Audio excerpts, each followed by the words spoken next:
Olá, sejam todos muito bem-vindos para mais um episódio daquele podcast. Aquele podcast que você conhece, você que é empresário, empreendedor, varejista ou alguém que ama esse universo. A gente está aqui para te trazer conteúdo com pessoas de verdade, que vivenciam os seus negócios, que estão na jornada do dia a dia. A gente não vai trazer ninguém que ouviu falar, que leu, que viu no livro, ou que estava escutando um podcast. Aqui são as pessoas que realmente mudam o ponteiro dos seus negócios, que realmente empreendem. A gente sabe que o Brasil tem milhões de dificuldades, mas aqui é para a gente contar não só os cases de sucesso, mas os aprendizados com os tropeços.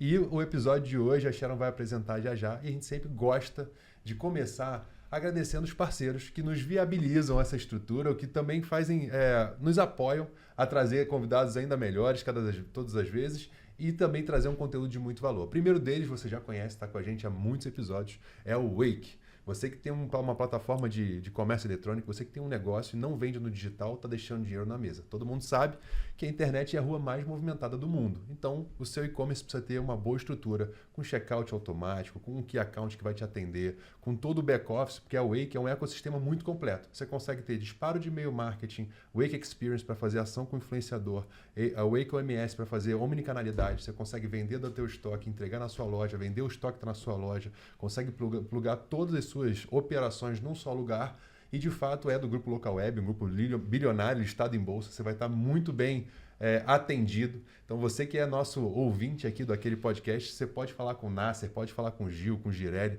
com a turma lá. Aqui nos nossos comentários vai ter, né, o link da Wake para que você possa entrar em contato com eles. Fala que você viu fala que você viu aqui com a gente no Aquele Podcast. Com certeza você vai ter um bom benefício, um bom desconto, um bom atendimento. Não que o atendimento já não seja boa, mas com certeza falando do Aquele Podcast você vai ter uma atenção melhor ainda. E o nosso segundo parceiro é um parceiro que está estreando nesse episódio. Na verdade, no último a gente já falou um pouquinho sobre ele, que a gente teve muito orgulho de gravar, que é a PagaLeve. PagaLeve é o Buy Now Pay Later. Já ouviu falar sobre isso? É o Pix parcelado. Aquele fiado de antigamente, compra agora, depois você me paga. Eles conseguiram automatizar isso através do Pix parcelado. Então, você que tem um e-commerce, você que tem um varejo físico, você que tem um negócio e vende para pessoas, você sabe que o Pix mudou a forma das pessoas consumirem e pagarem. Hoje, na Blumen, 25% da nossa venda é através do Pix. Imagino que o percentual, o share do seu negócio também seja relevante no Pix. O que é o Pix parcelado? Você coloca essa opção no seu e-commerce ou na sua loja física, e o cliente vai ter um motor de promoção que ele não vê, um motor de oferir crédito que ele não vê através do CPF dele, e o seu cliente vai ter acesso a crédito, e você não vai precisar pagar antifraude, você não vai pagar taxa de cartão, você não vai ter risco de chargeback, você recebe o seu dinheiro D+1 ou D+30, combina com eles, e o seu cliente consegue pagar no Pix parcelado ao longo de 1, 4, 6, 10 parcelas, o quanto você combinar. Então, assim, temos oferta, né? Essa é uma grande solução. E olha, tem mais uma coisa, tá? Se você fechar com eles, até final de setembro, você tem MDR zerado. Custo zero para você implementar o Pix e o Pix parcelado na sua loja. Então, isso é uma oferta que só a gente aqui do Aquele Podcast vai oferecer. Então, fala com a PagaLeve lá. Também está aqui nos nossos contatos para que você tenha uma boa experiência através do Pix parcelado. Muito obrigado a todos. Dito tudo isso, assim como diz Bruno Perini, Malu Perini, ao meu lado tem a minha esposa, o rosto bonito do podcast. Não vai ficar a meu cargo. Porém, ela vai continuar aqui com a gente, Sharon Azulay, apresentando o nosso convidado de hoje. Obrigada, amor. Bom, hoje o assunto de hoje é hospitalidade e a arte de encantar e servir o cliente com excelência. Estamos aqui com um convidado que já coordenou desde cozinhas de grandes chefes, navios de luxo e o seu mais recente desafio, que foi ser vice-presidente de operações de um dos clubes dos resorts mais importantes do Brasil, se não do mundo, que é o Clube Med. E a gente teve, inclusive, a honra de estar lá e presenciar essa grande evolução que foi lá, desde a gastronomia, o atendimento, estava tudo impecável. E como a gente já sabe que o varejo não é mais só sobre vender, e sim sobre servir e encantar o cliente em toda a jornada. E então, assim, pega o caderno e a caneta, que hoje a gente vai dar uma aula aqui, que esse convidado, o cara já viajou mais de 114 países, então o que ele mais tem é experiência. Muito bem-vindo, Guilherme Mouro. Seja muito bem-vindo ao nosso podcast. Vai ser uma honra ter você aqui com a gente, contando as histórias. E para começar, assim, de Mogi das Cruzes pro mundo. Exato. Como isso aconteceu? O cara que não começou na hotelaria de luxo no escritório, começou na cozinha. Então conta pra gente a sua história. Vamos lá, bom dia. Em primeiro lugar, obrigado. É uma honra estar aqui com vocês hoje, dividindo um pouquinho desse espaço maravilhoso de vocês. Bom, acho que A gastronomia, né, ou a parte de servir, ser hospitaleiro, ela nasce, está no DNA, não tem como negar. O meu pai sempre gostava de cozinhar quando pequeno, tal, e isso me influenciou bastante na escolha do que eu queria fazer. Mas depois de estudar aqui no Rio de Janeiro, decidi sair. Com 19 anos, saí do Brasil, né? E essa saída do Brasil foram durante 20 anos fora do Brasil, com muita experiência na parte de hotelaria marítima, de cruzeiros de luxo. E rodando esses países, que foram 114 no total, até hoje, acho que até eu ficar um pouquinho mais velho, vão ser mais alguns. Ainda vou tentar ainda estender essa lista. Novos. Eu acho que viajar é uma paixão, né? Então, eu comecei em navios grandes para entender como é que funcionava, depois em navios maiores, como o Royal Caribbean, com 4.200 clientes, até com quase 2.000 funcionários. E depois eu volto onde eu me aprofundo realmente, em ramo de luxo, que era navios de 300 até 450 pessoas, que eram empresas como a Regent, Seabourn, Silversea, empresas que realmente focavam ali no detalhe, né? Realmente na importância da pessoa, de transformar a experiência única da pessoa. Então essa jornada me encantou de verdade e ali fiquei por muitos anos. Começando lá de trás, você falou dos 19 aos 39, você viveu quase que em alto mar. Nessas milhões de experiências, morou na Inglaterra, morou na Itália, morou na França, morou em diversos lugares pelo mundo. Mas começando lá de trás, eu acho que o mais legal da sua história, com vários altos e baixos e aprendizados, a culinária era algo presente e imagino que a culinária de um navio de 4.000 clientes, fora a tripulação, seja uma insanidade. Como é que foi o seu início lá atrás? Como é que você entrou no mundo de navio? Por que você escolheu aquilo naquela época?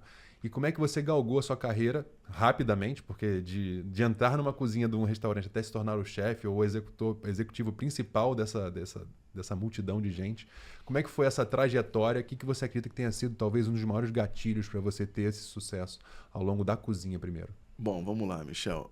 Realmente é importante, né? O imediatismo ele não existe, né? Eu acho que todo mundo tem que entender. Hoje, com a facilidade da informação, parece que tudo... Às vezes a gente fica frustrado por não conseguir as coisas tão rápido.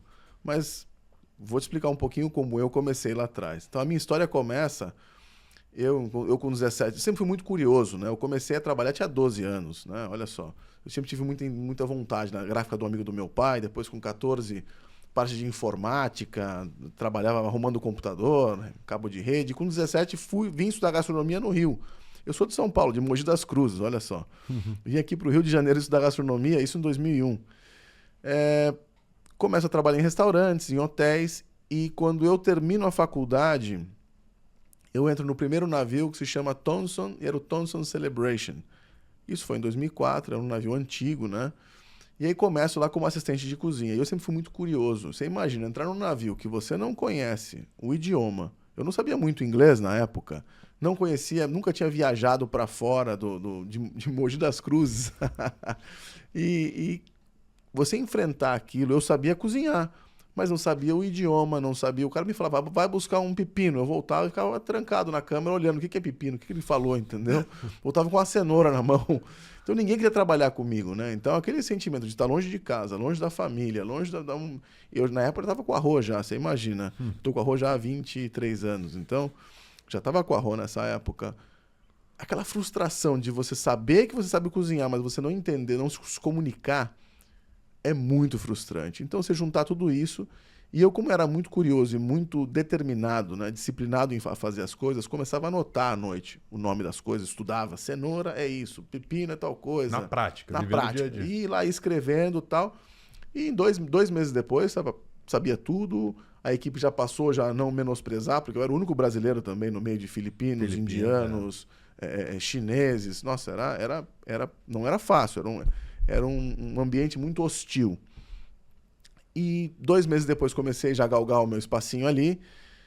E claro, em 2004 fui evoluindo, fiz outra faculdade de gastronomia, mas aí entrei também em mercados como a Iberostar, fui para a Royal Caribbean, né, para entender os mercados grandes. E qual é a diferença de você entender o mercado grande e o de luxo pequeno? O grande vai te dar aquela noção de pegar um business e você escalar o business. Você conseguir atender 60 mil refeições num dia. Né? Uma insanidade, né? Insanidade. Então, e você aprende o como fazer isso, né? Não tem como você fazer a mesma coisa que você faz num setor de luxo, onde você faz tudo do zero, começa a picar tudo na mão, a cortar a carne no açougue. Isso não existe em grande escala, né? Então, você tem que já comprar a carne pré-cortada, os pós de tempero vinham todos prontos. Esse é o pó da carne, o pó do peixe, o pó do frango, vinha tudo já prontinho. Os molhos vinham já em sacos, muitas coisas vinham em lata, né? Então, e claro... É muito mais um estudo de processos, né? Exato. Respeitar então, os processos. Você respeitava os processos e também tinha um controle por centavo do que você estava usando. De tudo. Então, o custo era muito, muito apertado. Porque qualquer coisa na margem ali já ia embora. Exato. É a história da Essa é a azeitona na receita. aviação. O cara botava 4 azeitonas, tirou uma, economizou milhões e o cliente não sentiu, né? Então, era sobre isso. Eu aprendi isso. E quando eu vou para o mercado de luxo, que eu saio, fiquei nesse mercado dos grandes navios até 2008. E de 2008, então você imagina, ainda até 2008 eu ainda saí de assistente de cozinha e até 2008 eu cheguei a Executive Sous Chef, né, que era o segundo encarregado da cozinha. E quando eu entro para 2008 já no mercado de luxo, aí sim que eu entro como chefe executivo, né? Então você imagina, 2001 a 2008. São 7, 8 anos. 7 a 8 anos Experiência aprendendo ali. Ou seja, eu não saio da faculdade já sendo chefe. E hoje o que eu mais escuto, o que eu mais escutava, né? Era, você terminou uma faculdade, não, já sou chefe. Fala, não, peraí, vamos lá. Um passo atrás. Porque o ser chefe é muito mais do que só saber cozinhar. Né? Com certeza. É você lidar com emoções, lidar com pessoas certas na hora certa e no lugar certo. É você saber a parte dos custos, compras. Lembra, um navio não é igual aqui em um hotel em terra que você... acabou a alface, acabou... Vou ali pegar no mercado. Não, toda a compra é feita por container. E os containers são feitas as compras com 2, 3 meses de antelação. Então você tem que falar, vou estar agora na França. O container está saindo, às vezes, dos Estados Unidos, entendeu? Estou na África. E quando fazíamos, então, Antártica, né, que eram 14 dias. Então, poxa, era bastante complexo. Então, esse calculismo, essa frieza em fazer as coisas, muito voltada para o número, muito focado, isso me deixou bastante business oriented, né? Ou seja, voltado ao negócio mesmo, sabendo que margem para erro existe, mas com a gente lá era quase zero, não tinha como errar, porque faltou, o cliente não quer saber, ele pagou a mesma coisa, claro, né? Para estar ali, para ter uma experiência excelente. Então, quando você aborda o mercado de luxo, saindo de um mercado de massa, digamos assim, né, de alto número de atendimento, 60 mil refeições, aí você vai para um nicho onde são 300, né, numa embarcação premium, numa outra culinária, digamos assim. Aí você já trouxe exemplos para mim que, de super personalizado, né? Super personalizado, e é isso. Um dia o cliente quer comer comida árabe, outro dia o cara quer comer uma comida mexicana, e aí a pluralidade de cardápio, de tempero, de noção de cozinha. Como é que é a migração de um setor de volume, alto volume, para esse outro olhar de hospitalidade de luxo, que já, como você falou, já não é tão olhado no custo e sim na excelência da entrega? Como é que é essa dualidade? Bom, quando você sai, né, onde você aprende os custos, manter ordens, pedidos, escala de pessoas, né? Lembra, eu cheguei a trabalhar com 61 nacionalidades ao mesmo tempo. Então você imagina, atingir o mesmo objetivo com crenças, religiões, tudo diferente. Hábitos. Era bastante desafiador. E isso me aguçou, ou me desenvolveu, que até hoje eu uso muito essas técnicas do quê?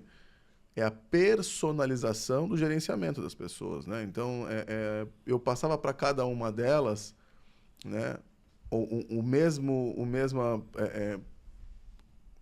task, a mesma tarefa, só que de maneira diferente. O entendimento que elas precisavam, o tempo de entendimento, a maneira, o como, né, a gente passava era diferente. E essa personalização levava o time com mais leveza, né? Que já era um ambiente pesado. Na época, nos navios, se trabalhavam muitas horas. A cozinha, né? Já é muita pressão. 14, 16 horas por dia e todo dia é segunda-feira. Mas, todo dia é segunda-feira. Mas você falou isso da liderança. Eu acredito muito que a liderança é muito a chave do sucesso para você ir além, assim, com nossos colaboradores, com tudo. Então, onde que você veio também isso de saber liderar? Bom, Sharon, a liderança, honestamente, uma vez mais, eu me inspiro muito nos meus pais. Meu pai e minha mãe, né? Meu pai, engenheiro agrônomo, médico veterinário, minha mãe professora, sempre foram uns pais bastante que mostraram, né, um caminho. Nunca foram, isso você não pode, isso reprimindo. Não, o que você quer fazer, faz. Quebrou a cara, aprendeu, perfeito, agora vamos fazer direito. Isso me instigou bastante também a tratar os outros da mesma maneira, de não segurar, né, reter a pessoa no limite. Não, a pergunta é, qual é o limite? Cada um vai ter um limite diferente, cada um vai conhecer o seu limite em datas diferentes, né, em momentos diferentes. Então a liderança é a chave, principalmente no dia de hoje, em que a gente fala hoje, não, porque a geração Z, a geração X, a geração... Não é sobre isso, é sobre você se adaptar, né, a essa gerência à la carte, essa gerência por demanda, essa gerência individualizada. E essa entrega, hoje, a gente percebe muita resistência, porque alguns dos gerentes das empresas ainda, ou a liderança nas empresas ainda, em algumas das empresas, ou ela é muito jovem, ou ela é o extremo, ou ela é muito jovem, ou ela ainda está naquela geração que era da paulada, tem que fazer assim, o meu jeito, ou senão vai embora. Então, a gente tá aí que entra, né, o nosso trabalho para trazer para o meio termo, né? Entender que não é também deixando as coisas com rédea solta, mas também nada no cabresto e no chicote. Vamos lá, ele trazer isso para o meio termo. E quando você traz para o meio termo, a performance das pessoas aumenta assim drasticamente, porque cada um começa a fazer porque gosta e não porque foi mandado. Bem legal, tudo bem que a gente ouviu ontem, inclusive. Ao longo da semana, né? A gente fez uma palestra. A gente estava num curso lá em São Paulo, falava muito sobre isso. Fala sobre, na liderança jovem, tem muito great place, mas está faltando to work. As pessoas querem criar um ambiente de alegria e facilidade, onde a nossa geração era instruída a falar o seguinte: seja o que você quiser, mas seja feliz. Os pais sempre batiam nessa tecla, que você seja feliz. E aí criou-se uma geração que busca só felicidade, que em detrimento do trabalho, em detrimento de buscar, como você mesmo começou falando, as pessoas hoje se formam ou entram numa empresa, 3 meses não foi promovido, 4 meses não é o líder do departamento, já não me sinto valorizado. Cara, tem muita água a passar embaixo da ponte antes que você comece, de fato, a ser relevante no seu negócio e comece também a cobrar... Primeiro você entrega, depois você cobra. Mais ou menos isso, né? Eu quero um aumento. Mas por quê? O que você está entregando a mais do que você já é contratado para fazer? Eu queria um exemplo, como você falou sobre a personalização da liderança no exemplo da cozinha primeiro. Você tem uma nacionalidade diferente e você falou sobre essa personalização. Como é que era, no exemplo prático, para um líder que está assistindo a gente, fala assim, cara, vou pegar esse exemplo da cozinha para usar na minha empresa. Como é que você passava uma mesma tarefa para nacionalidade diferente, no inglês, que poucos entendiam, né? Como você no início não entendia, para que esse cara consiga ter um insight de liderança dentro de casa? Bom, Michel, a melhor coisa que a gente pode usar para um líder se chama escuta ativa, né? Por isso que a gente tem 2 orelhas e uma boca, para escutar mais e falar menos, né? Então, a escuta ativa, ela é de extrema importância para os líderes. E a atenção plena. Eu estava dando uma palestra antes de ontem e dando exemplos para eles, né? Então, um exemplo clássico que eu vou dar. Eu, quando entro numa empresa e vejo que a equipe está desmotivada, né? Tem 2 consultorias que estou fazendo, uma fora do Brasil e outra aqui dentro, com o mesmo perfil, né? Então, em países diferentes, mas com o mesmo perfil, com a mesma problemática. E me perguntam, Guilherme, você vai fazer o quê? Eu falo, nada. Como? Eu falo, nada. Por quê? A primeira coisa que você faz, não fazendo nada, você está fazendo muito. Escuta, entende, observa. Quando você age impulsivamente na liderança, você tem chamados quick wins, né? Quick wins são coisas que você arruma fácil ali, rapidinho, né? Aquele ganho fácil, que é perceptível, mas e a longo prazo? A que custo? Essa é a pergunta que a gente tem que se fazer quando lidera. E lembrando que uma empresa, né, ela não é um sprint, não é uma corridinha de 1 quilômetro, não, ela é uma maratona, ela é uma corrida contínua, ela nunca para. A diferença é que você vai colocar mais frequência, mais força na corrida, e outra você vai dar um passo um pouco mais lento para pegar um pouco mais de fôlego, né? E depois continuar. É constância. Então, hoje, se as pessoas perguntam o que fazer, eu digo nada, escuta ativa, se entrega realmente para a pessoa no momento que ela está ali. O que mais você vê hoje é quando alguém se aproxima de um líder para falar, o cara ou está escrevendo, ou está mexendo no telefone, ou ele começa a interromper. O cara nem terminou de falar. Ele já interrompe e fala, então, isso aqui é o seguinte, você faz assim, assim. Ele não foi lá para... Às vezes ele não foi lá nem para perguntar a solução do problema. Ele só queria ser ouvido. E aí eu vou além. Olha só o número que eu vou te falar. 90% da solução da sua empresa está nos seus funcionários. Só que o líder não tem essa capacidade de absorver. E por que isso, Guilherme? Porque eles estão com o seu cliente no dia a dia. Eles sabem a necessidade do seu cliente. O que eles não sabem é aplicar. Eles não têm a noção como um dono de empresa. Eles não têm uma noção como empreendedor. Mas eles têm o feedback do cliente. Eles sabem o que acontece no dia a dia. E se você for inteligente, né, usar inteligência emocional, inteligência situacional, para buscar essa informação, filtrar e canalizar de modo correto na empresa, o resultado vem, é óbvio. E eu gosto muito desse tema da liderança porque também é estatística. As pessoas não pedem demissão dos seus empregos, pedem demissão dos seus chefes, dos seus líderes. Exato. Por não reconhecer nele uma inspiração, por não reconhecer nele alguém que deva ter o prazer de ver todos os dias. Porque no final do dia a gente passa muito mais tempo no nosso ambiente de trabalho do que na nossa família ou, enfim, no nosso lazer. Então vai muito de encontro com o que você traz nesse olhar da escutativa e, de fato, a gente vive numa era tão conectada que muitas vezes o cara tá mexendo no WhatsApp, respondendo um e-mail, tipo, vai falando aí que eu tô aqui te ouvindo, e de fato não tá ouvindo. E a consequência disso é uma equipe que eventualmente é desmotivada ou que não vai estar comprado na sua ideia, ou vai estar comprado... líderes que não lideram, né? Porque acho que de fato ter essa escuta ativa e muito até do que a gente ouviu essa semana. Não adianta você ouvir o seu melhor cliente ou aquele funcionário que só vai falar aquilo que você quer ouvir. É ouvir o cliente que está insatisfeito, é o funcionário que não está satisfeito, porque ele não vai estar ali só falando o que você quer ouvir, vai falar as suas dores. E aí ter a sensibilidade de ouvir as dores com a escuta ativa, sem já escutar pensando que vai responder, sem já se defender, e absorver e usar aquilo, porque esse é o maior CRM. Tá ali, né, no dia a dia. Guilherme, você também trouxe um exemplo, mas a primeira vez que a gente se conheceu, você falou uma coisa que eu contei para a Sheryl, eu falei, cara, isso é a excelência do atendimento da hospitalidade. Nesse nível do cruzeiro de luxo, né, da alta gastronomia e do alto atendimento dentro do mar, 300 hóspedes iam entrar no navio. Dias antes, a equipe, o staff recebe a foto e o nome. E ela tem que estudar a foto do cliente e o nome do cliente. Nada mais é do que você ter excelência no seu CRM, trazendo parênteses para o varejo real. E existia uma prova dias antes desses hóspedes entrarem, onde o staff tinha que adivinhar a foto com o nome e o nome através da foto, para que aí houvesse a excelência na entrega quando Guilherme chegasse no navio.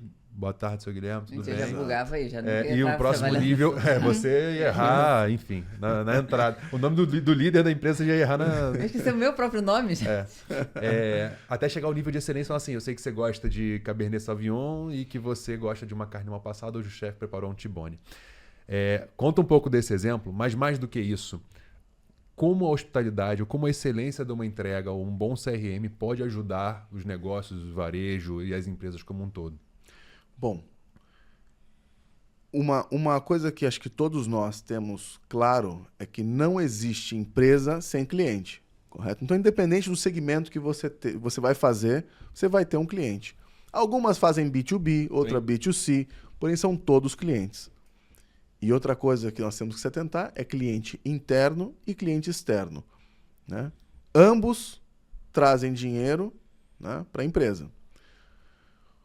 Quando a gente foca no detalhe, né, e isso eu respondendo uma pergunta que você me perguntou, como é que foi essa entrada em 2008? Isso é um gancho, porque em 2008 foi lá que eu aprendo realmente o motor, o que dá essa engrenagem de focar nos detalhes.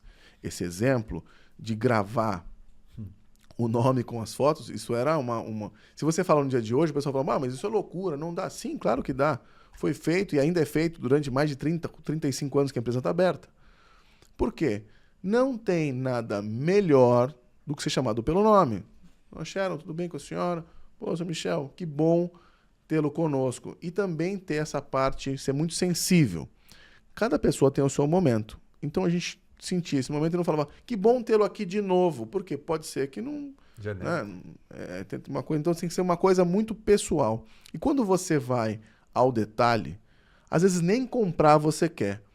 Mas você tem tanta afinidade com a pessoa, você se sente tão próximo dela, que você acaba fazendo a compra por impulso, que é a melhor compra, ou a compra que mais acontece em shoppings, né? Claro. Em varejo de calçado, a pessoa não preciso comprar nada, mas estou passando, viu uma coisa, uma vitrine bonita, um negócio legal, o seu funcionário, né? O seu cliente interno aproxima desse cliente externo, engaja o quê?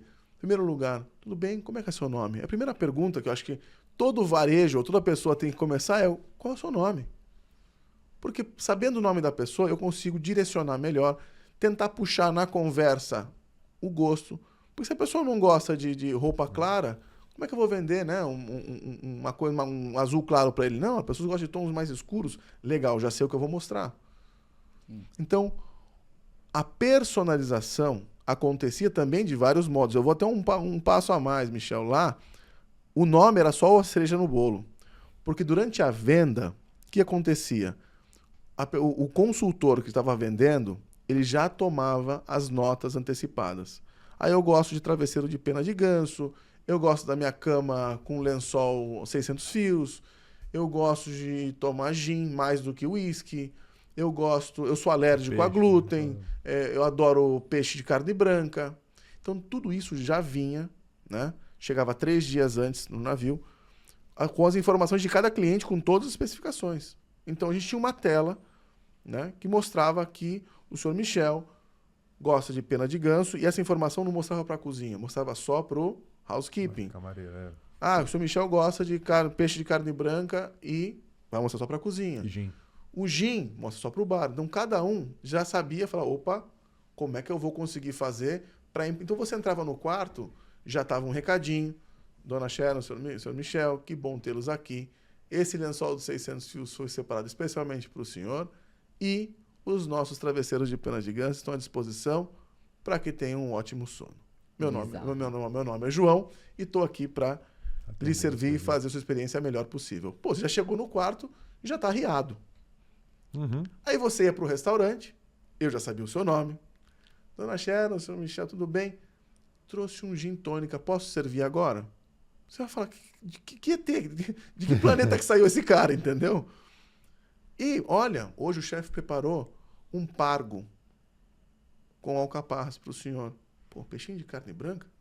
Pô, como é que ele sabe que eu gosto de tudo isso? Então, era um sentimento de que você falava, eu não quero mais ir embora. Então, tinham clientes que passavam até 3 meses a bordo. 3 meses que era a volta ao mundo. Eu fiz 3 voltas ao mundo já. Os clientes passavam 3 meses a bordo, entendeu? E lá eu fiquei, num total, 12 anos embarcado. Depois fiquei mais no escritório, né? Fiquei de 2015 até 2019, 2022. De 2015 a 2022 nos escritórios, na parte de hotelaria de navio. Só que eu já vinha fazendo essa transição, né, de ser chefe. Eu sou formado em gastronomia, depois tecnologia em gastronomia culinária. Depois fiz as formações à parte, quando eu fui falar, não, eu quero sair desse meio e abordar um pouco mais o administrativo. Porque eu sempre tive a vontade de querer mudar as coisas.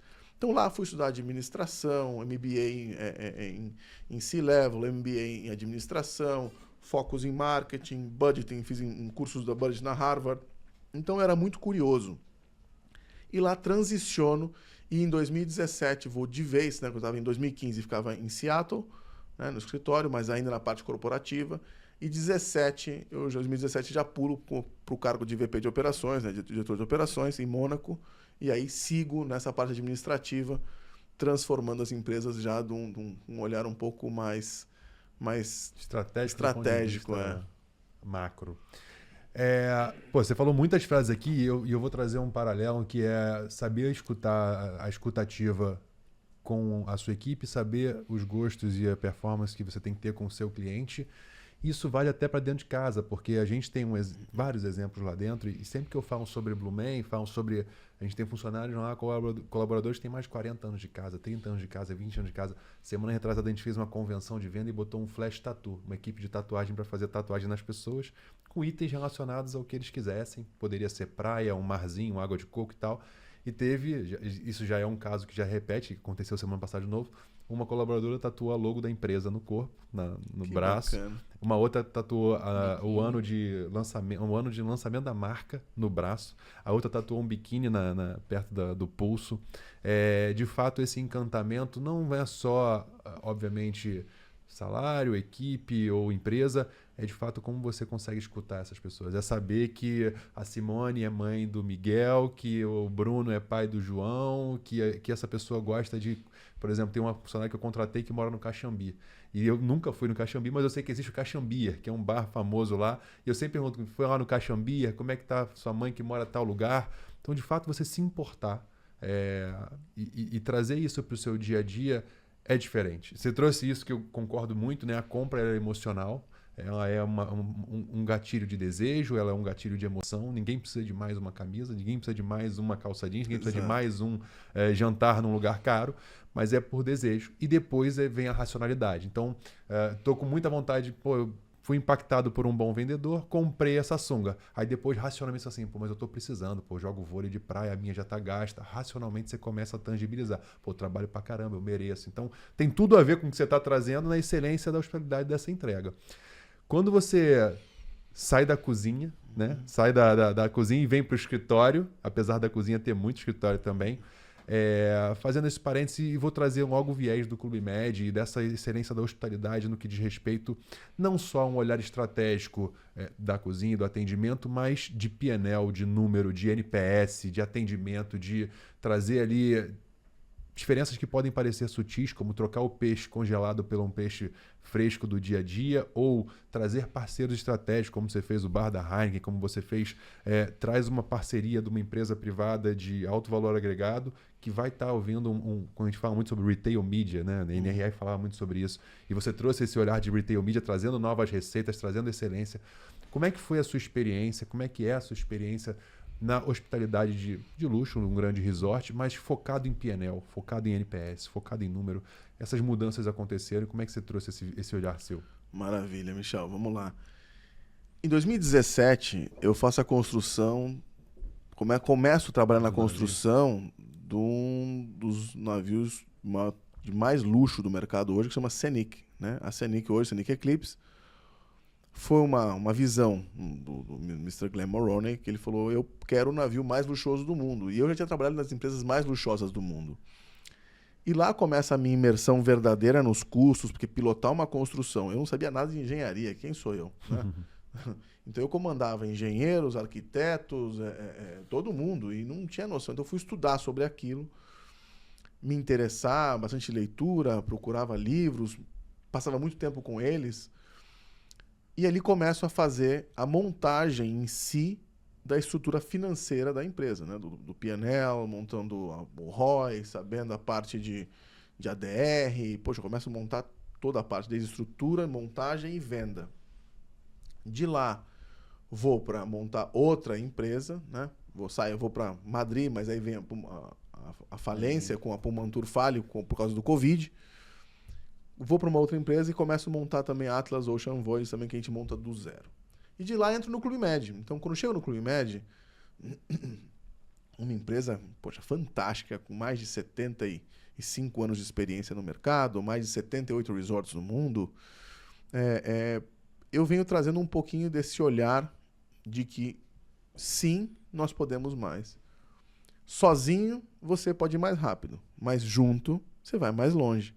Então eu trago esse approach de embarcar marcas com a gente que tragam não só exposição, mas também importância ao negócio, como foi a Blue Man, também, como foi a Reserva, como foi a Heineken, como trouxemos muitos parceiros que geram... A Bizuti, por exemplo, a Bizuti gera um BV absurdo, entendeu?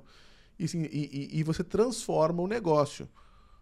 Um exemplo de transformação a Bizuti tinha uma casa de casamentos. Sim.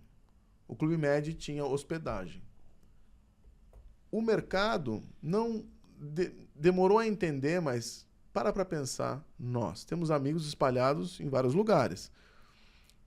Qual é o sentido de alguém vir de longe, pegar um avião, vir de outro país ou de outro estado, para passar um dia com você? Não faz sentido nenhum. Então lá nasce o quê? Peraí. Temos uma casa de festa com excelência, temos uma hotelaria com excelência, junta os dois. E aí se transforma num quê? Num wedding destination, onde as pessoas passavam 3 a 4 dias juntos, criando experiências em momentos diferentes. Então esse é só um exemplo de transformação de negócio e união de marca, né? Então você não só aumenta a exposição, mas também transforma o negócio, gerando BV. Esse olhar para parcerias estratégicas é algo que a gente debruça muito. Que você trouxe isso. Você implementou como um departamento, uma business unit dentro do teu escopo, ou isso era o que você intuitivamente olhava e falava assim, cara, aqui cabe conversar com fulano, vou usar minha rede de networking para me conectar com a marca tal. Via LinkedIn, via amigos em comum, via e-mail, cold call. Como é que isso era no dia a dia? Bom, era uma empresa enxuta, é uma empresa enxuta, né, no sentido da parte operacional. Então, eu tinha uma equipe voltada para a parte de treinamentos, uma equipe voltada para a criação da hospitalidade, do produto, e eu me encarregava mais, né, como VP de operações, encarregava mais nessa parte de parcerias, um olhar um pouco mais estratégico do que é a empresa daqui a 1 ano, daqui a 3, né, e com a visão do presidente, e você acabava implantando, né, dentro dessa visão do presidente, a sua estratégia para alcançar isso. Então, a busca de parceiros era sempre dividida com a equipe. Eu nunca, por mais que o cargo permitisse, né, eu nunca tomava decisão sozinho. Eu apresentava ideias, porque no final das contas, quem que vai tocar isso? Não sou eu. Uhum. As pessoas têm que acreditar. Eles têm que estar comprados na ideia. Exato. Eles têm que estar embarcados nessa jornada. Senão você já perdeu. Antes de você começar, já deu errado. Por mais maravilhoso que o negócio soe, né? Antes de você começar, você já perdeu. Quando você entende que quem faz são as pessoas que estão ali com você, o negócio, eu te falei, você já ganhou o jogo. Então, eu trazia esse olhar do que um networking bom, né? São 114 países rodando, muita gente que eu conheci em navio, muita gente. E eu não tinha noção, né? Eu era moleque, mas eram pessoas com muita influência. Presidentes, senadores, deputados, ministros, pessoas bilionárias. E eu atendia eles como se fosse uma pessoa normal, como um cliente, ponto. Porque, no final das contas, $100 vindo da Sharon, do Michel, claro, do Guilherme, são $100, entendeu? Óbvio. Não interessa de onde vem. E se você é um bilionário, ou se você só tem R$100 na sua conta, também não me interessa, porque são $100 e para o business era aquilo. Então, eu era muito mais focado na pessoa, em atender o Michel, a Sharon, correto, do que em saber quem era aquela pessoa. Era genuíno. Uhum. E sabe uma coisa que eu vejo em comum em tudo que você está falando? Que são também padrões de hospitalidade e de hotelaria que tem recorrência, né? É isso, o cara que é acostumado a ir num navio desse de luxo, ele vai todo ano, passa um tempo, é uma coisa que não é... pinguei ali e nunca mais voltei. E a gente percebeu isso também no Clube Med, conversando com as meninas lá do treinamento. A gente vem 6 vezes por ano aqui, que sabe o nome, que conhece, você vê a filha crescer. Você vai criando um relacionamento porque você se sente também pertencente ali. Exato. E quando te chama pelo nome, quando já te reconhece, quando o cara da recreação, tudo isso faz você se sentir pertencente, que eu acho que é uma grande... um pouco da crise, entre aspas, assim, de nós humanos estamos passando, assim, de queremos receber esse carinho, e isso vai criando o vínculo e você quer estar ali, você quer trazer seus filhos para lá, você quer estar vivendo aquilo. Isso é bem legal. Um dos pontos que a gente vai fazer o parênteses de hotelaria, né, e hospitalidade para o varejo, mas NPS é uma nota, que é para quem não está habituado com o nome, Net Promoter Score, que é a nota que o cliente te dá. E um dos grandes pontos que você traz na sua história recente é ter aumentado em muitos pontos percentuais, 14, 15 pontos percentuais, o Net Promoter Score NPS do Clube Med nas unidades Lake Paradise, Trancoso e Rio das Pedras. Tô bem de nome. Tá bom, tá a gente bom. Teve uma aula boa lá quando a gente esteve junto em Trancoso.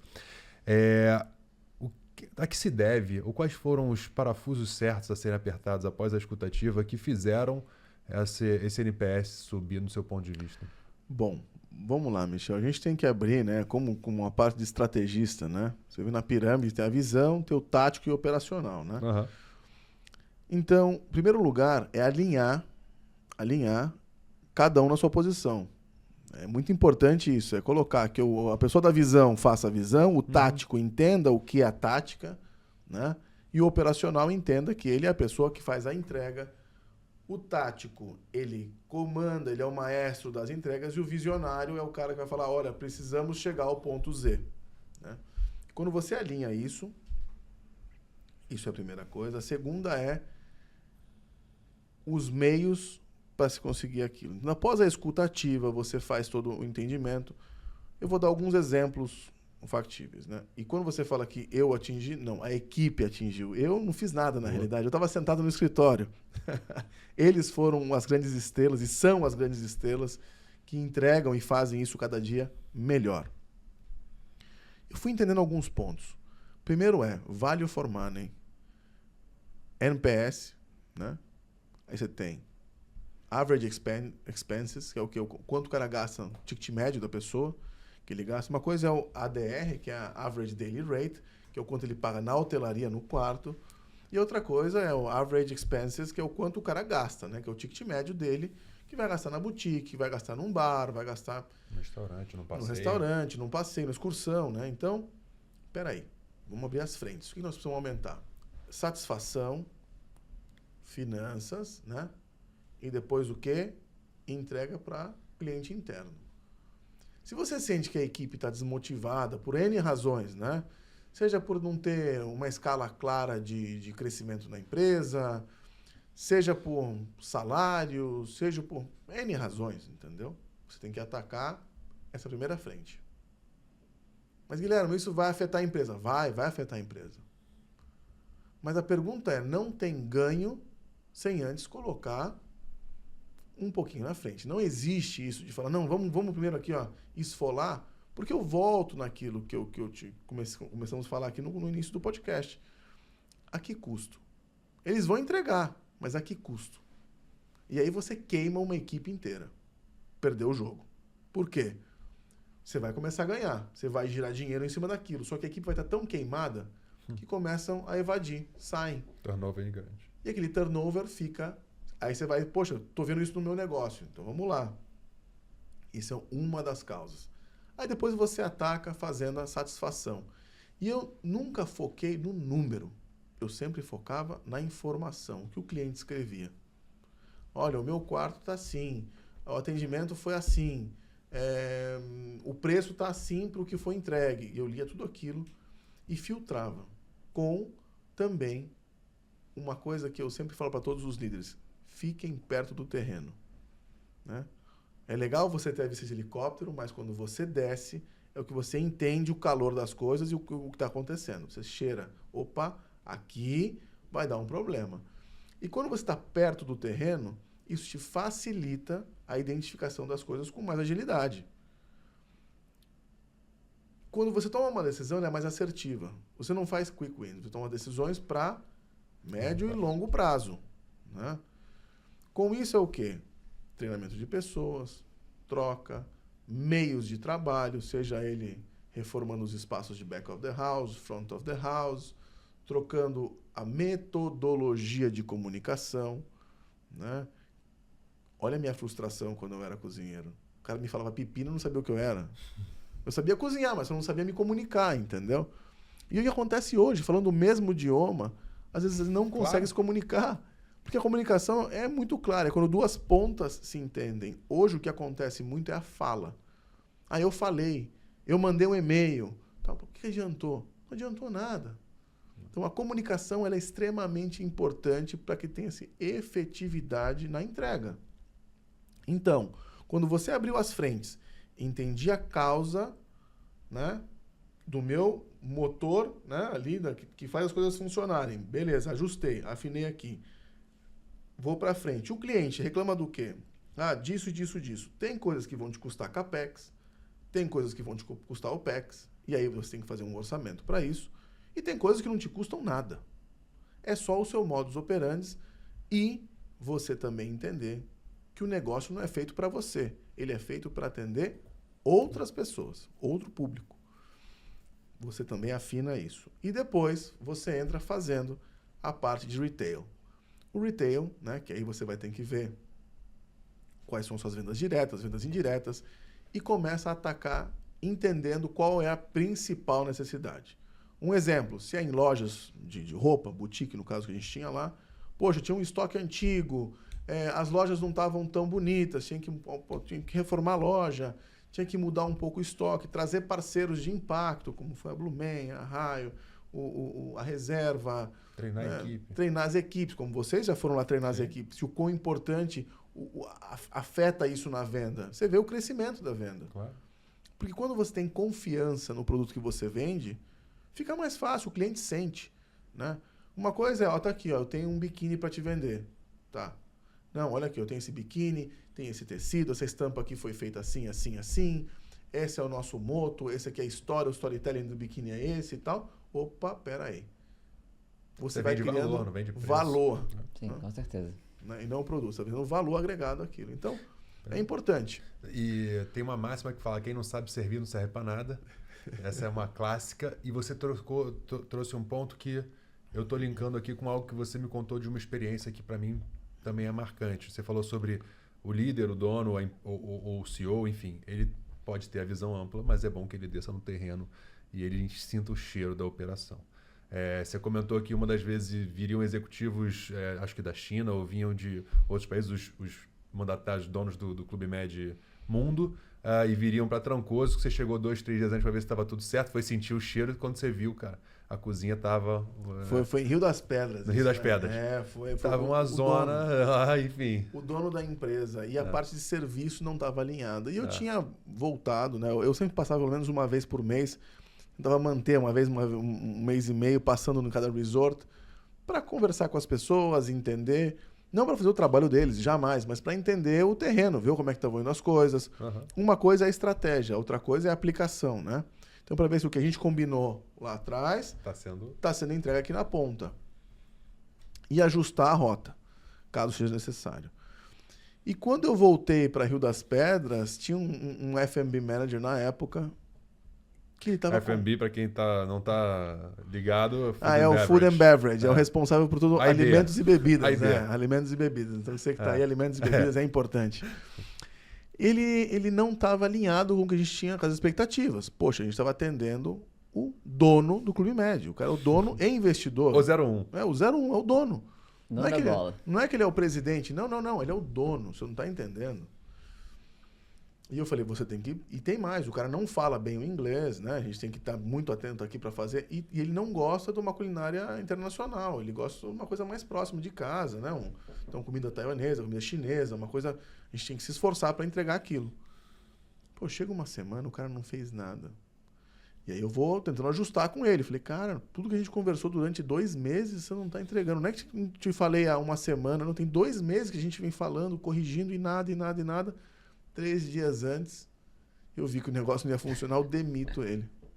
Eu demito, chamo o chefe, chamo o pessoal todo, falo, olha, vai tocando aí que eu vou fazer a parte do salão, e aí orientando eles.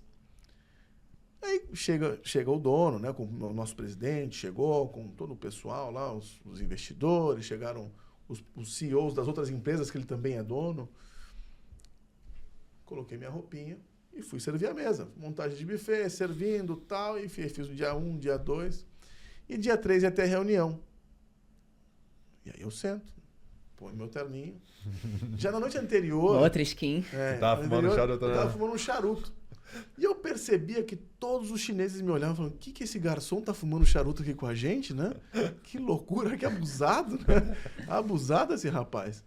No dia seguinte eu me visto, coloco a minha roupinha e sento na mesa. É que também tem um parênteses que é importante. O Clube Med tem por prática e por cultura que os gentlemen, gentil membro é o cliente. E o GO, que é o gerente organizador. Agente organizador é o colaborador da companhia que pode almoçar com todo mundo, Exato. que pode usufruir do resort com todo mundo. Então, Exato. era estranho, mas não era errado você, Correto, se fosse um garçom ou um maître, Geólogo. estar ali. Exato. Poderia estar. Só que o curioso é, cara, esse cara tá com a gente aqui fumando charuto. Fumando charuto, não tô entendendo mais Depois nada, servia né? mesmo. No dia seguinte eu sento pra reunião, coloco meu terninho e sento todo mundo me olhando na mesa. Aí o presidente me apresenta, esse aqui é o Guilherme, o nosso diretor de operações, né? O vice-presidente de operações da empresa tá aqui. Eu falei, pelo amor de Deus, como é que vai você? Pô, você serviu a gente 2 dias e não sei o que. Eu falei, cara, não fiz mais do que obrigação. Foram bem servidos? Foram bem tratados? Esse era o objetivo. Então eu fico feliz que tudo deu certo e tal. E conversamos, fizemos uma boa reunião, mas para mostrar que às vezes você tem que sim tomar a rédea do negócio, para fazer com que a equipe fique confiante e falar, poxa, o nosso líder também faz, não manda só não, mas isso é se incrível. precisar, ele consegue levar as coisas Botou a com mão na gente. massa e falou, pô, ele é brabo mesmo, assim, não é que tá aqui cantando de galo lá Exato. do escritório só. Então, pô, isso é um Essa- exemplo que arrasta muito. Pô, essa é uma polêmica recente na internet. Tem muito vendedor de curso, coach que não tem a prática, não vive o negócio. E na hora do pitch de venda, o cara fala assim, saia do operacional, você não tem que botar a mão mais no negócio, você tem que ficar só no estratégico. Aí o Flávio Augusto, que para mim é um dos grandes mentores, né, um dos grandes, enfim, empresários do país, ele tem um corte que ele fala assim, ô empresário, ô dono do negócio, não cai no papinho de quem não faz nada e fala assim, não pode ser operacional, não pode botar a mão no negócio. Você tem que viver o negócio, você tem que sentir o cheiro, você tem que estar no operacional também. Né? Você começou a empreender há 1, 2, 5 anos, já quer, não quero botar a mão no operacional, quero sair do negócio. É o contrário, é o que você falou, meu irmão. Eu sei fazer, eu sei o nível de excelência que tem que ser entregue e eu vou arregaçar minha manga, eu vou fazer o que tem que ser feito. Não tem essa do coach de empreendedor de palco que fala assim, não pode estar no operacional. Tem que sentir o cheiro, tem que fazer as coisas acontecerem. Trazendo um parênteses do que a gente também vivenciou lá e aprendeu sobre essa excelência de entrega, como é que você vê hoje esse papel, né, não só da liderança, mas esse novo momento que você está agora saindo do Clube Med, abraçando novos desafios, com consultoria, com mentoria, na sua história de vida, e aí trazendo um viés agora independente não só da Rô, dos seus filhos. Gente, é um parêntese à parte, caberia um podcast falar sobre isso. O cara é casado há 23 anos, tendo passado por 114 países, tendo embarcado muito tempo, num casamento com frutos maravilhosos. Esse é um parêntese que vale a pena tocar no futuro. Mas você teve uma experiência empreendedora também. Então, mais do que um executivo ou alguém que presta conta do dinheiro de um terceiro, que tem bônus, que tem meta, você obviamente vivia o risco de terceiros. Mas você também empreendeu, vivenciou o dia a dia de ter o seu próprio negócio, por uma fatalidade também teve um percalço grande, e você fala sobre isso na sua história profissional, né? Eu me questionei sobre várias certezas que eu tinha na vida, até me reinventar. Conta um pouquinho desse parênteses da sua vida pessoal, dos aprendizados que você teve ali, porque muita gente que vive a dificuldade fala assim, só eu vivo isso aqui, só eu tô com dificuldade financeira, só eu tô vivenciando uma dor aqui e o mundo tá indo bem. É quase como uma autoajuda, um conselho para quem pode estar vivenciando um momento ruim. Como é que você fez para levantar a cabeça naquela hora? Maravilha, Michel. Vamos lá. Esse parênteses bem grande aí que eu te falo. Eu sou o que eu sou hoje por causa da minha esposa. Então a Rô que me construiu, né? Não é fácil. Eu tenho 2 filhos, né? Eu sou pai de 2 crianças maravilhosas. Tem a Flora, vai fazer 18 anos agora em fevereiro, e o Guizinho, que faz 15 em dezembro. E a Rô, tô com ela há 23 anos. Então ela tinha 14, eu tinha 17 na época. Então isso é uma coisa que... E sempre me acompanhou. Começamos a namorar e eu já vim morar no Rio. Então eu vi ela de fim de semana. Depois ia para o navio, e na época que eu ia para navio, os contratos eram de 8 meses, 6 meses. Então não era nada fácil, entendeu? Depois que as coisas foram diminuindo, mas mesmo assim passava 4 meses longe de casa e voltava. Então se eu sou o que eu sou hoje é por causa da Rô. Vamos lá, quando fala de tropeços, eu sou, na palestra, eu cito 2. Eu tenho 2 dos meus tropeços, que é importante as pessoas entenderem que antes do sucesso vem os aprendizados, né? Então, eu tive 2 tropeços bastante importantes na vida, que me ensinaram bastante. O primeiro foi quando eu construí, né, uma água vitaminada no Brasil, e eu, por inocência, plagiei a parte de marketing, que era o rótulo, o site de uma outra empresa, e perdi o negócio por isso. O produto em si era maravilhoso, mas eu perdi o processo porque eu realmente constava como plágio, né? E aí eu perdi um dinheiro importante. Era em dólar. Né? E depois o segundo foi quando eu abro um restaurante. E aí eu sempre faço uma alusão sobre o aventureiro e o curioso, né? Eu digo que até então eu fui aventureiro. E depois eu aprendi o real significado de ser curioso. O aventureiro é aquele que tem aquele espírito de fazer as coisas, faz, né? E vai pra frente, ele vai aprendendo no erro e no acerto. O curioso não. O curioso ele estuda, ele interpreta, ele vai além da necessidade do conhecimento específico, que é o quê? Eu preciso saber sobre o como fazer a caneca, mas eu quero entender também sobre a água. A água pode correr a caneca? Eu quero entender sobre o que pode ir dentro. O café, como é que o café vai agir nessa porcelana? E o curioso ele vai sempre querer entender um pouco mais antes de entrar de cabeça naquilo. Então, na primeira vez, Só foi? Só fui, aventureiro total. Na segunda, foi quando eu abro um restaurante e pensei que já era curioso. Não. Porque eu fiz toda a minha lição de casa, estudei o mercado, fiz isso, aquilo, trouxe tecnologia da Índia, que nem tinha tablet no Brasil na época, com atendimento self-service, que você pedia na mesa e chegava, trouxe pedra vulcânica para cozinhar na mesa, enfim. Super. Em 3 meses a gente foi o número 1 do TripAdvisor. De 766 restaurantes, nós fomos o número 1. Né? 5 estrelas. Bastante coisa na mídia falando sobre a gente. Mas aí veio a crise, 2015. Né? Então eu fui curioso até um certo ponto. Eu só não estudei o cenário econômico. Que se eu tivesse estudado em 2014, não teria aberto. Porque estava apontando já a crise para 2015. Sim. E quem tem restaurante, você que tem restaurante, vai lembrar, 2015 não foi um ano fácil. Muitas coisas fecharam, muitos lugares, né? Muitas pessoas perderam emprego. E eu fui mantendo aberto para não demitir todo mundo.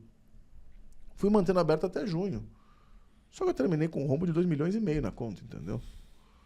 E aí, então, você perde e lá eu aprendi. Aí voltei para Seattle, as coisas deram certo e assim foi. Mas o que você falou é corretíssimo, foi cirúrgico. Quando você está nesse turbilhão de coisas ruins acontecendo, você tem a impressão que fala, cara, papai do céu tá com uma mira em mim, não é possível. Tudo de errado ele tá mirando em mim. E não é. Tudo passa. Bota na cabeça. Coisa boa passa, coisa ruim também passa. É só você ter o quê?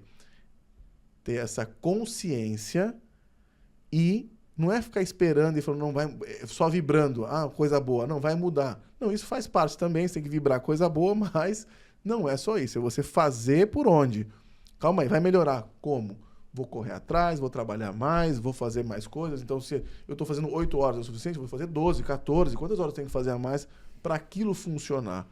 Quanto de energia a mais eu tenho que colocar? Então, é sobre isso. Então, quando eu me perdi nessas 2 vezes, que foi um tropeço bastante importante, eu, por alguns dias, e não é fácil, você perder tudo, sair de uma zona de conforto bastante bacana, para não ter o que comer na mesa. Então, a Rô... E aí eu falo para o professor que eu sou por causa da Rô, porque a Rô estava sempre muito, muito em paz e tranquila, olhava para minha cara e falava, vai dar certo. Você sempre fez dar certo. Não se preocupa, vai dar certo. E aí aquilo me fazia acreditar que vai dar certo, entendeu? Mesmo eu estava perdido, né? E aí tem uma frase que eu uso que é o seguinte: o sucesso todo mundo vê, correto? Claro. Propósito é aquela bússola que vai te guiar quando tudo está apagado. Então as pessoas têm que entender, tem que ter um propósito. Qual é o meu propósito? Onde eu quero chegar? E qual é o seu propósito? O meu propósito sempre foi mudar, né, a vida das pessoas. Sempre foi de querer fazer melhor. Então, sempre quando eu comecei lá embaixo, eu via aquelas operações truncadas, gerenciamentos errados, entendeu? Coisas que eu falei, eu consigo melhorar. Eu consigo melhorar a vida dessas pessoas. Eu consigo melhorar o meio, o ambiente que nós estamos trabalhando. E isso era o meu propósito, em fazer melhor. E foi assim que eu cheguei ao cargo de executivo, entendeu? Porque no cargo de executivo, você tem a posição, né, ou a autoridade de conseguir mudar as coisas de certa forma, né? Não como um dono de uma empresa, mas muito. Você consegue mudar bastante coisa para positivo. E essa foi o meu moto, o meu propósito. E quando eu saio do Clube Med, quando eu falo, puxa, agora eu acho que eu estou num outro momento da minha vida. Estava tudo certo no Clube Med, maravilhoso. Agradeço aí ao Janik, a todas as pessoas que sempre me deram bastante suporte. Mas eu falei, estou num outro momento da minha vida. Eu acho que eu consigo ajudar pessoas de outra maneira. Dividindo um pouquinho da minha história, das técnicas de aprendizado que eu tive na vida, dos estudos, das passagens. Eu aprendi mais com pessoas do que com livros. Mas muito mais, entendeu? As pessoas falam, mas Guilherme, me fala uma coisa. Eu vou soltar agora, né? Pessoas que me acompanham na rede social vai ver que eu vou soltar pílulas durante as semanas, de um livro por semana, onde eu vou sugerir os 30 livros que eu já li. Né? Alguns eu já li bastante, mas eu vou colocar 30 dos que eu li e me ajudaram de alguma forma. Então lá eu vou colocar essas pílulas de conhecimento com uma alusão, né, com uma menção a esse livro, para que as pessoas que tenham interesse possam ler, possam comprar. Você não ganhou nada com isso, hein, gente? É só mostrando, realmente dividindo a informação. Não, e é maravilhoso, assim, porque você não tem um currículo, né? Você tem uma possibilidade infinitas, porque é isso, te ouvindo e, pô, a gente é varejo e a gente é moda. Tipo, nada a ver, assim. Não é hotelaria, mas assim, cara, tem muita coisa que toda a sua história, ou como consultoria, como mentoria, o que fosse, eu vejo que, cara, cabe na Bloom isso. Porque é isso, é no detalhe que talvez um vendedor, que não diferente de uma recepcionista de um balcão de hotel de alto luxo, não tá perguntando o nome. É no detalhe esse rapport do pertencimento e da venda, independência de um pacote ou de uma sunga, tá ali. Então, assim, eu entendo que o que você tem para transbordar aí é independente do segmento, não precisa ser só isso, assim. Eu acho que é para tudo, até para pessoa que é um executivo que pode estar fazendo mais e indo além.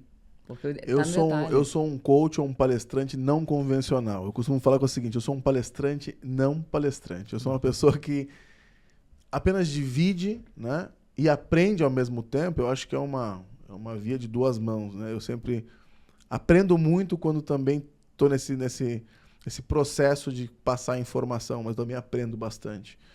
Porque vendo as pessoas de como elas fazem ou como não fazem, você aprende como fazer melhor.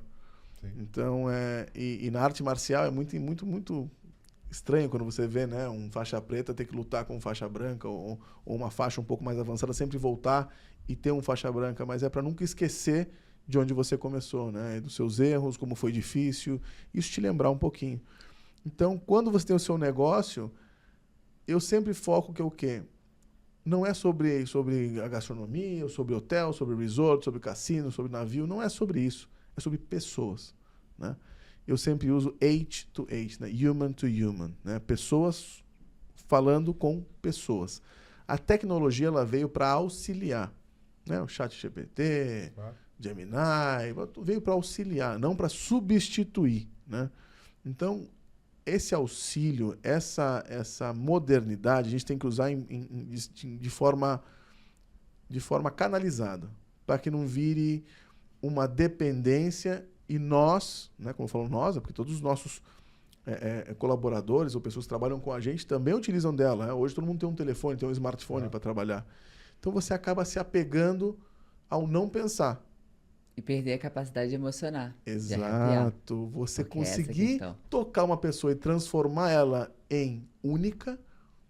E esse momento você tem agora, já, não deixa para amanhã. Então você aí que é do varejo, você que gosta, né, de impressionar as pessoas, não perca o momento. Se é hoje, faça hoje. Impressiona hoje, não deixa para amanhã. Porque essa oportunidade pode passar. E a gente vive nessa era, eu bato muito nessa tecla porque é o que eu acredito realmente. As pessoas estão muito superficiais, as pessoas estão muito achando que estão conectadas e estão muito desconectadas. Exato. Do humano, da troca, da conversa de verdade. Mandei um bom dia no WhatsApp para minha avó, para minha mãe, e tá 3, 4 meses sem ver, sem mandar aquela mensagem de carinho, sem estar de fato ali. E com os colaboradores do dia a dia, você falou muito sobre escuta ativa, enquanto vai falando, eu vou anotando vários pontos que eu acho que são muito relevantes, né? A gente vive nessa questão da comunicação, que as pessoas não entendem o que está sendo dito, né? Você falou bastante sobre isso.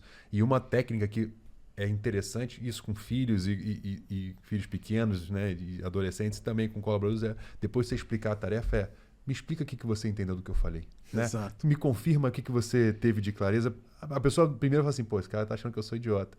Mas a mensagem não está sendo passada de forma clara. E isso tem muito a ver com o atendimento, tem muito a ver com toda essa correlação. E outra coisa que você trouxe também do viés 2014, 2015 foi impeachment da Dilma, ela subsidiou o preço, depois teve impeachment no ano seguinte.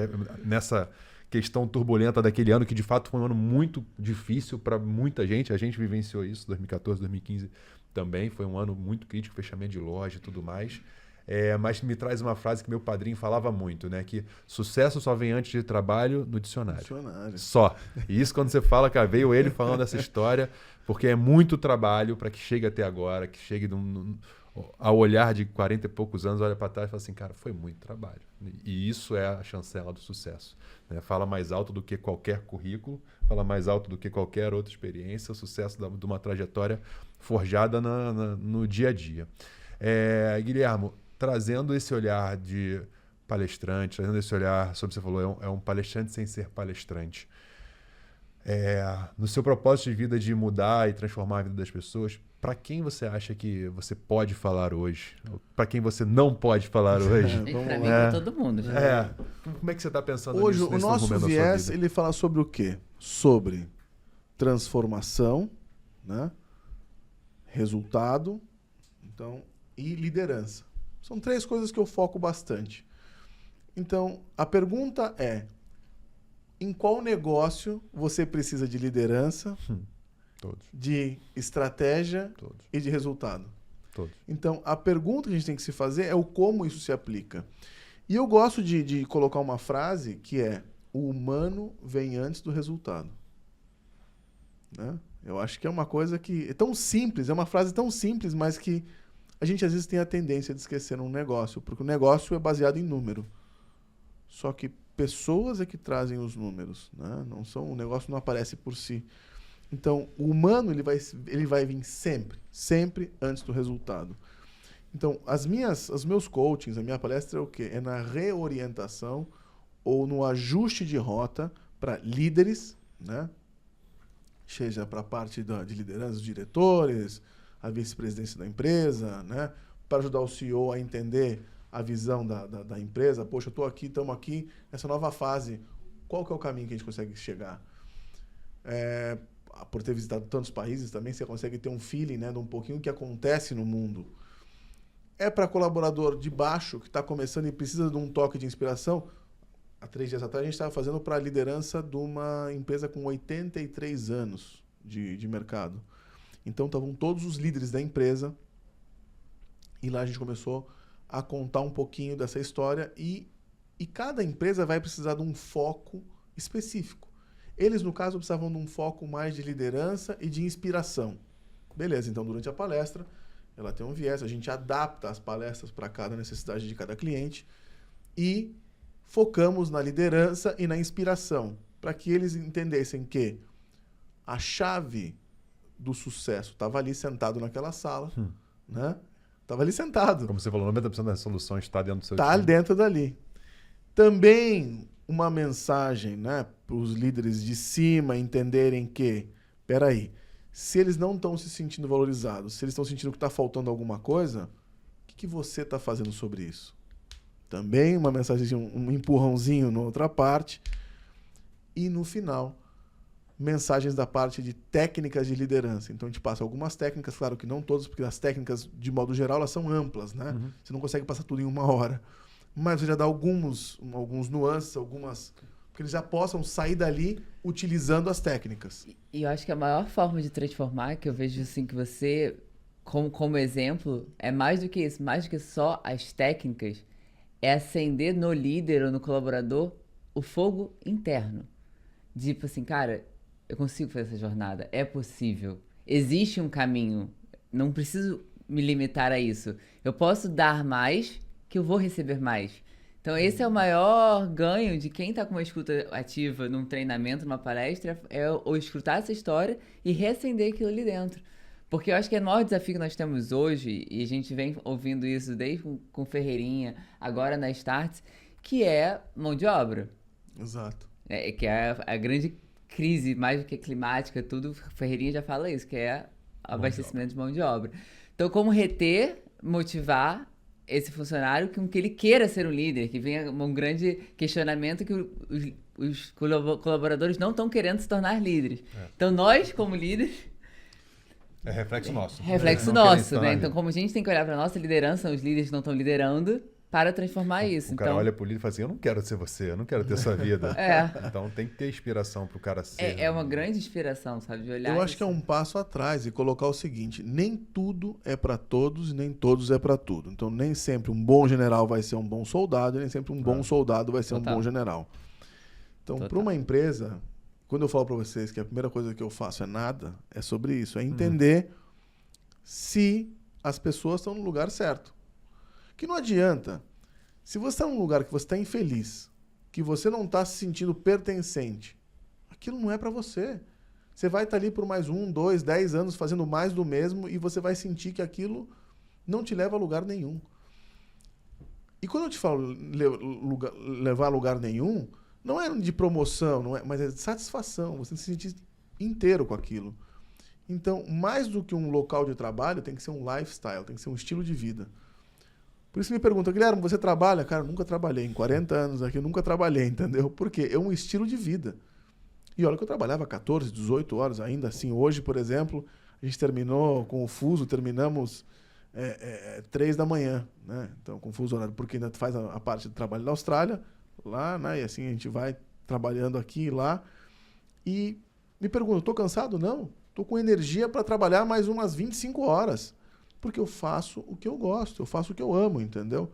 E a gente tem que despertar isso em cada um dos nossos líderes, em cada uma das pessoas que trabalham com a gente, para entender que, gente, se você saiu de casa pensando que vai trabalhar, stop. O que você gosta? O que te motiva? Ah, nada, pô, não. Alguma coisa te motiva. E eu tava ouvindo, até foi o Flávio Augusto falando no podcast esses dias, que usa muita palavra, porque tem que se manter motivado, se manter motivado, como se a motivação fosse um sentimento, um estado de espírito, assim. E a motivação nada mais é do que um motivo para algo. E quando você tem um motivo para algo, você tem um propósito, você tem um caminho, e você usa desse motivo para algo para se manter energético. E não é tipo assim, hoje eu não tô me sentindo motivada. Não é sobre isso. Nas cozinhas Michelin, né? Lembra, eu trabalhei com Thomas Keller, dei algumas pauladinhas na vida. Então, trabalhei com Thomas Keller, chefe Jean-Pierre Vigato, todos com estrela Michelin, mas as cozinhas demandavam muito, entendeu? E quando a gente fala de motivação, não tem melhor motivação do que você fazer a coisa certa. Quando você é assertivo, você entrega alguma coisa com excelência, é uma automotivação. Você já fala, cara, como eu sou bom nisso, esse negócio está sendo muito legal. E aquilo, ele transcende, ele é automático. As pessoas estão do lado, também sentem a mesma vibração e falam, parabéns, Sharon, Michel, puta, que maravilha, isso está excelente, entendeu? Poxa, então é um ciclo. Então, mas antes disso, hoje as pessoas esperam ouvir parabéns, Michel, olha, tá horrível. Mas você falou, nossa, tá maravilhoso, viu? Pô, desculpa, se tá ruim, tá ruim. Quando você falar que tá ruim, aí é depressão.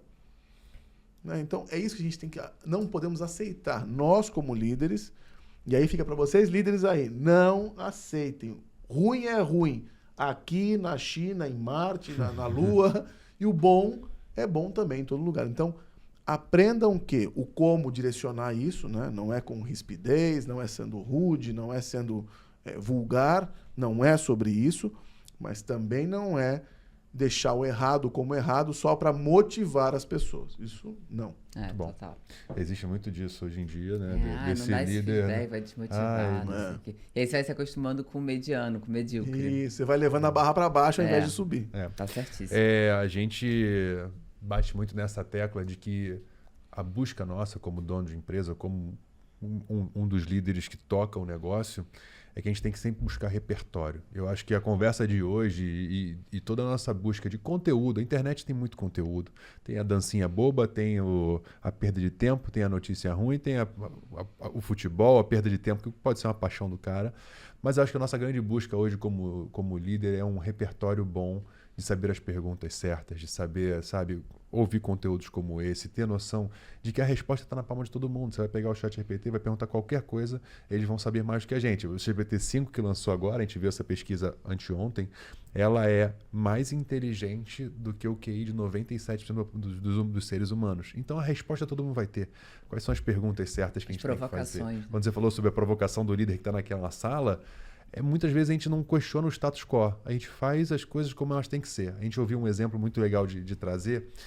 Um amigo nosso que é de Minas veio para o Rio e aí ele ficou hospedado num hotel. Chegou no hotel, ele queria ir para a praia, tinha uma palestra para ele dar 9 da manhã, ele chegou às 7 para a moça da toalha e falou assim, queria a toalha que eu vou na praia tomar um banho, só posso te entregar a toalha às 9. Aí ele, caraca, meu irmão, mas eu vou na praia agora, 9 horas eu tenho que estar trabalhando e tal.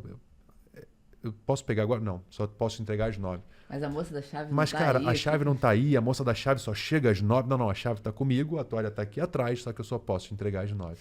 Ele falou, cara, não discuti, fui pra praia sem a toalha, todo mundo na sala riu, eram só empresários. Falei assim, vocês estão rindo, mas tem muito colaborador seu não entregando a toalha porque só pode entregar às 9. Então, quais são os questionamentos de status quo? Aquela, né? Prefiro segurar um louco do que empurrar um burro, que a gente pode provocar na nossa equipe. Então, o papel do líder, através de técnica, através de conhecimento, é nutrir-se de boas bagagens, de bons repertórios, sabendo que a resposta está na palma da mão, de fazer as perguntas poderosas e saber as perguntas certas. Então, acho que esse conteúdo que a gente está promovendo aqui, o conteúdo que você segue promovendo, é muito nessa instrução. E tem aquela máxima, né? Pô, mas eu vou treinar meu colaborador, ele vai ficar bom e ele vai sair. Mas se você não treinar, ele vai ficar ruim e ele vai ficar. Então, é um investimento para você ter uma dualidade de pensamento. Só o seguinte, cara, eu prefiro investir. E a gente investe, né, dentro da nossa realidade em bons profissionais, em bons treinamentos para bons profissionais, trazendo lideranças de fora para palestrar para a gente ou pagando cursos para que os nossos profissionais estudem em outros lugares. Alguns até estudam depois saem e faz parte, como eu falei. Dá uma dor de cabeça, dá um dor de cotovelo, fico puto. Mas eu sei que é melhor que eu faça isso e a boa parte da minha equipe seja capacitada do que a gente ter profissionais ruins ao longo do tempo. E tem mais, você vai levando, você vai colocando o nome da empresa também aos 4 ventos, que é o seguinte, o profissional que sai e ele vira um ótimo profissional, veio da onde? Entendeu? Então você vai acabando virando uma referência. É doído? É doído. É chato? É chato, entendeu? Mas faz parte do processo. Faz parte do processo. Você comentou 2 grandes chefes de renome mundial com estrela Michelin. E alguns dos exemplos que você falou sobre essas entregas. Qual foi um dos principais aprendizados que você teve com esses chefes que você olha e fala assim, cara, aquilo eu aprendi com ele e levo para a vida, que foi um grande ensinamento? Bom, vamos lá. Quando você entra no Persei, no relógio está escrito assim, ó, if you arrive on time, you're late. Ou seja, se você chegar a tempo, tá atrasado já. Pô, mas como isso? Por quê? O chegar a tempo, né, era o seguinte, se a gente marcou às 11, pô, o cara chega lá 10h55. Por quê? Se alguma coisa tá errada, o cara se ajeita, se arruma ali, às 11 horas o cara tá pronto. O que eu aprendi com todos eles em comum é essa inquietude por fazer mais. Essa inquietude por fazer melhor.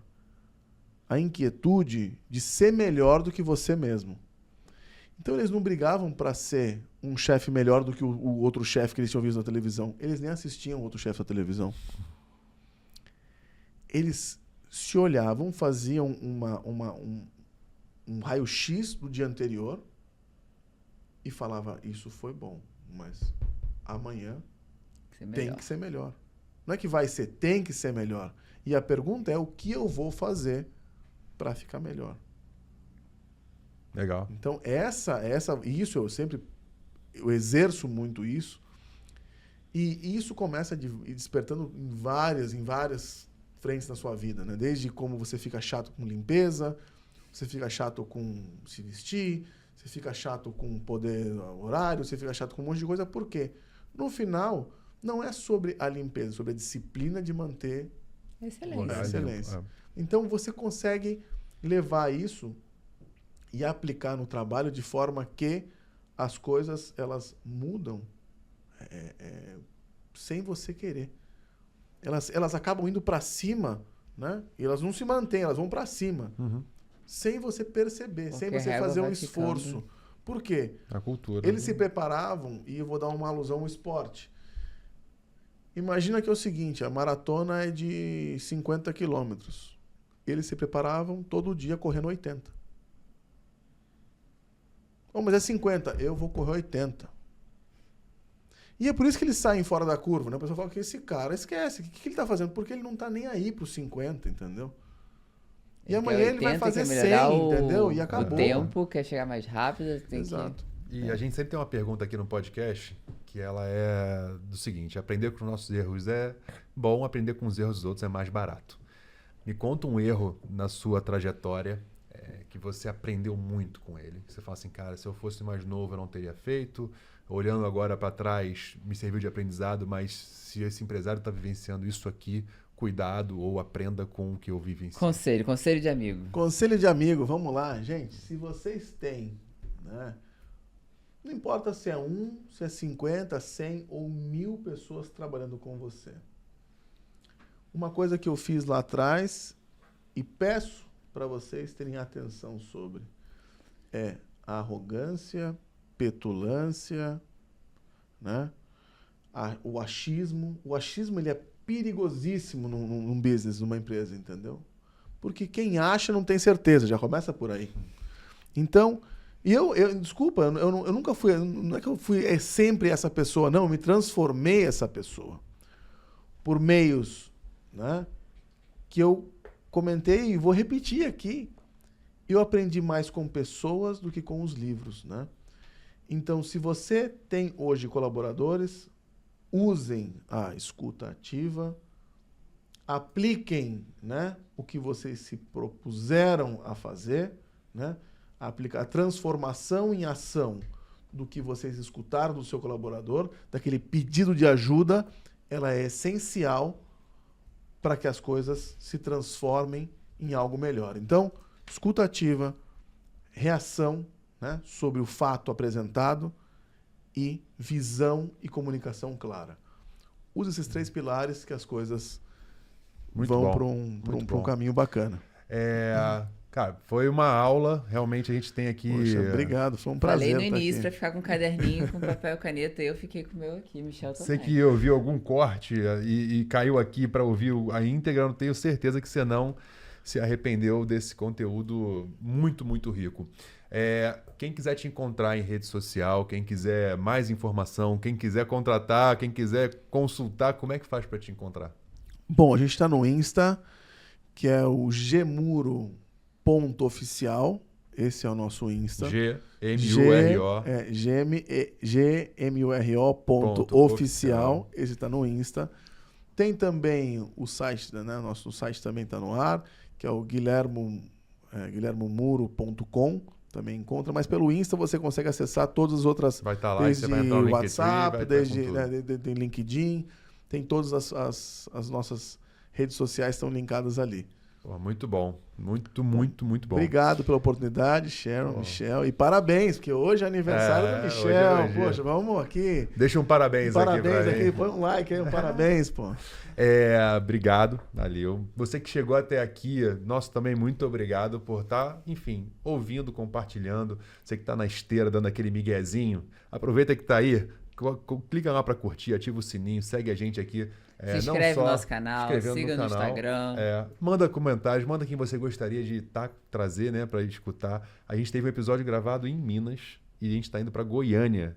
Depois a gente vai contar essa história, que é uma história muito legal. A gente vai contar sobre um projeto social que a gente comentou no podcast e o cara viu no podcast, mandou e-mail e falou assim: vocês falaram sobre mim, eu estou muito feliz, eu adoro o podcast de vocês, quero convidar para vocês conhecerem o meu projeto em Goiânia. A gente está indo para Goiânia mês que vem. Esse vai ser babado. Esse podcast tá me dando muito prazer de fazer, então eu peço a sua ajuda para compartilhar com aquele seu amigo, que seja ele varejista, empreendedor, dono de hotel, dono de restaurante. Teve muito conteúdo hoje, então encaminha para ele. E se você chegou até aqui... Ativa o sininho, curte a gente, esteja com a gente. Meu Instagram é sharon.azulay. E tem código de desconto, o gancho é desse, você já está esquecendo. Você olhou pra mim pra isso, eu já esqueci. Tem 10% de desconto em todo o site da Blumen, só botar o cupom aquele podcast. Então, se quiser te encontrar... @sharon.azulay. O meu é @michel.tawil e aqui é @aquele Podcast. Podcast. Você encontra no Spotify, você encontra no YouTube, você encontra No indo na Instagram. Fábrica da Blumense, você encontra a gente. Se tiver pela Barra também encontra a gente. Gui, muito obrigado. Maravilha, um prazer. Foi um prazer muito grande que a gente possa, ao longo do caminho, se eu estiver no Brasil, não por 114 países, a gente possa sempre estar junto, que é sempre uma aula e um grande Abraço, aprendizado. amigo. Porra, obrigadão. Valeu. Sharon. Tamo junto. Obrigado. Valeu, Obrigadão, galera. gente. Obrigado. Tchau, tchau.